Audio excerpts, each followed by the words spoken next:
राधा स्वामी जी, आज हम जानेंगे कि मन हमें भक्ति करने से किस प्रकार से रोकता है और उसके कौन कौन प्रिय चीज़ें और हमें कैसे उलझा रखता है। तो आइए वीडियो शुरू करते हैं। अंदर जाने में अभ्यासी को सबसे बड़ी जिस बाधा का सामना करना पड़ता है वह मन है, जो संसार के प्रलोभनों में उलझकर बाहर मुखी हो रहा है। कबीर इसे चोर कहते हैं, क्योंकि यह अपने साथियों काम, क्रोध, मोह, लोभ, ईर्ष्या, घृणा, द्वेष और इन सबसे बढ़कर हौमे के साथ मिलकर मनुष्य की रूहानी पूंजी लूट रहा है।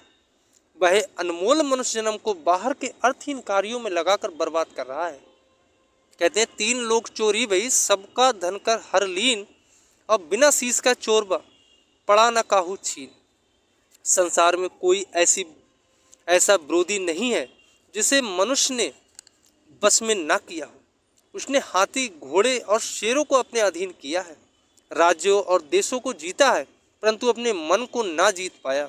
युगों से मनुष्य मन को बस में करने के लिए अनेक उपाय करता आया है। जप, तप, तीर्थ, व्रत, यम, नियम, उपवास, संयम आदि मन को ना कभी काबू कर सके और ना कर सकते हैं। ऋषि मुनि ऐसे अनेक साधन वर्षों तक करते रहे, पर मन को जीतने में असफल रहे। कबीर कहते हैं कि सब क्रियाएं शरीर को कष्ट देने और दबाने की हैं, परंतु मन जैसे शक्तिशाली बैरी पर इनका कोई प्रभाव नहीं पड़ता।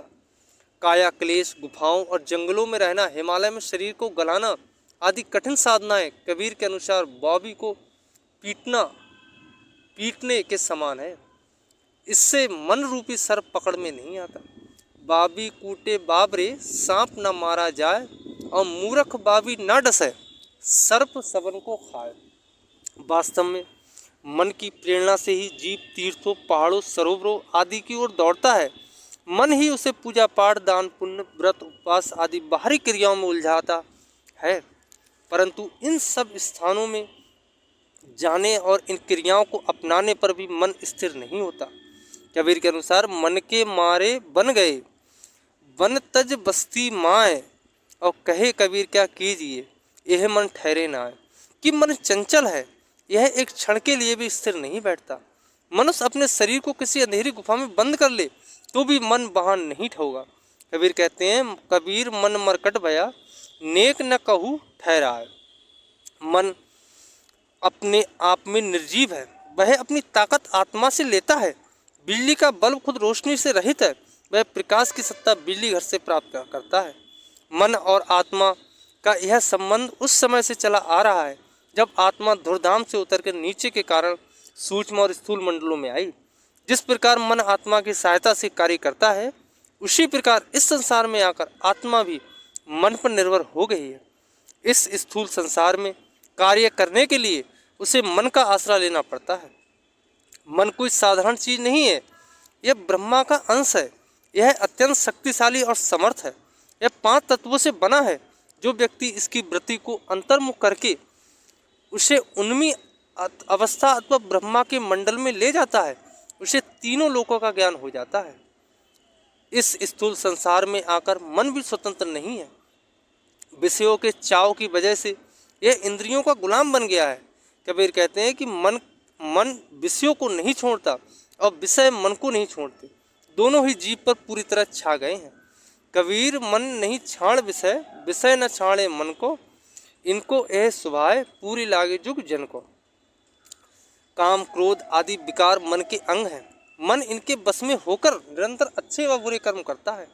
कबीर कहते हैं, कोटि कर्म फल मैं करे, यह मन विषया स्वाद। समझाने पर भी यह समझता नहीं, मछली के समान विष रूपी कांटे को निगल लेता है, जिसके फलस्वरूप कर्मों के जाल में खींचा चला जाता है।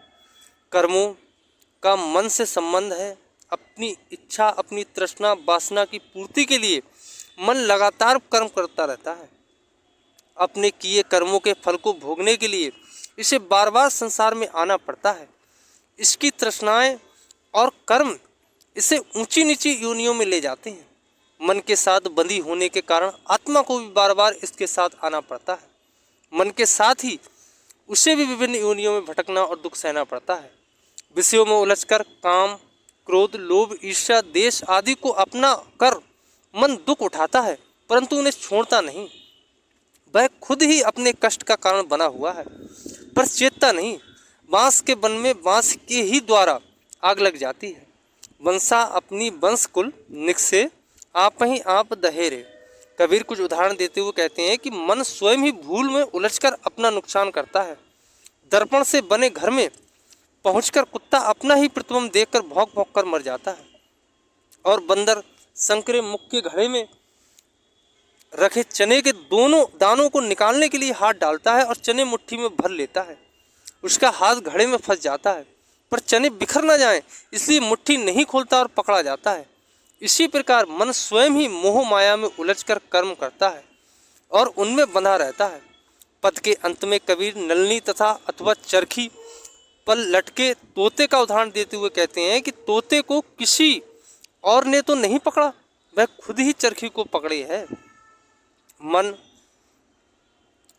मन जो कि आत्मा के लिए इस संसार में बरतने का एक साधन था, आत्मा पर हावी होकर उसके दर्द और परेशानी का कारण बन बैठा है। इस प्रकार युगों युगों से वह आत्मा की रूहानी ज्योति को नष्ट कर रहा है। वह अमरवेल की तरह आत्मा पर छाया हुआ है। हर जन्म के साथ जीव एक नया शरीर लेता है और मौत के साथ छोड़ता है, परंतु मन हर अवस्था में आत्मा से चिपका ही रहता है। इसलिए कबीर कहते हैं, माया मोई न मन मुआ, मर मर गया शरीर। मन हमेशा बदलता रहता है, कभी यह भक्ति की ओर जाता है तो कभी विषय वासनाओं की ओर, कभी यह शांत और नर्म रहता है तो कभी क्रोध और अहंकार से भरपूर। कबीर कहते हैं, यही मन अगर गुरु की शरण ले ले तो निसंदेह गुरु इसे अपनाकर शांति प्रदान करेंगे। सतगुरु के उपदेश का सबसे आवश्यक अंग मन को स्थिर करके शरीर के 9 द्वारों में समेटकर आंखों के केंद्र पर एकाग्र करना है। मन अनगिनत युगों से बाहर भटकने का आदी है और इसे विषय भोगों की लत लग गई है। कबीर कहते हैं कि मन के विषयों से छुड़ाकर पवित्र करना आवश्यक है। मन के पवित्र होने पर ही आत्मा उस परमात्मा में समा सकती है जो कि स्वयं निर्मल है। जब लग मन ही विकारा, तब लग नहीं छूटे संसारा, और जब मन निर्मल कर जाना, तब निर्मल में समाना। मन को पवित्र करने का उपाय उससे शरीर के 9 द्वारों से समेटकर आँखों के पीछे लाना है। यहाँ आने पर मन को आंतरिक रूहानी मंडलों का आनंद प्राप्त होने लगता है तथा उसकी वृत्ति अंतर्मुख हो जाती है। मन कोई साधारण शक्ति नहीं है, यह ब्रह्मा का अंश है।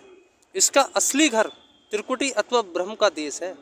जब अभ्यासी अपनी रूहानी यात्रा में इस देश में पहुंचता है, तब मन अपने मूल स्रोत में मिलकर शांत हो जाता है। मन को इस स्थान पर लाना ही इस पर विजय प्राप्त करना है। संत जब मन को मारने, मन को पीसने, मन को निर्मल करने, मन को जीतने, मन को मनाने आदि की प्रेरणा देते हैं, तो उनका भाव त्रिकुटी में पहुंचकर मन को उसके मूल स्रोत से मिला देना से है। कबीर उपदेश देते हैं कि विषयों में डूबे मन रूपी मदमस्त हाथी को मार दो, मन को पीसकर बारीक कर दो।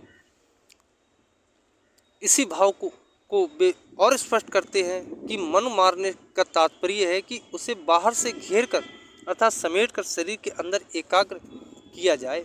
स्वामी जी महाराज भी यही संकेत करते हैं कि हार जब जाए मन तुझ से चढ़ा दे सूरत का गगना।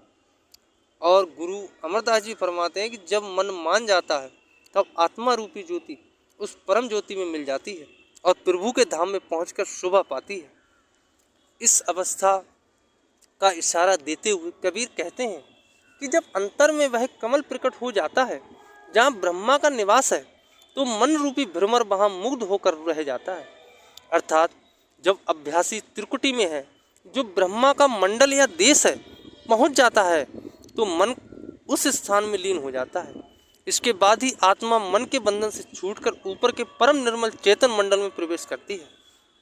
मन को एकाग्र करने, उसे निर्मल और अंतर्मुख करने का साधन कबीर तथा अन्य संतों ने नाम या शब्द का अभ्यास बताया है।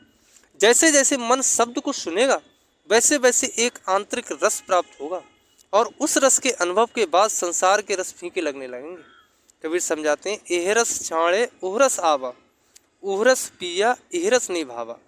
कबीर कहते हैं कि मन पर्वत के समान विशाल और कठोर था, परंतु जब इस पर शब्द रूपी टाँकी की चोट लगी तो इसके अंदर से सोने की खान निकली।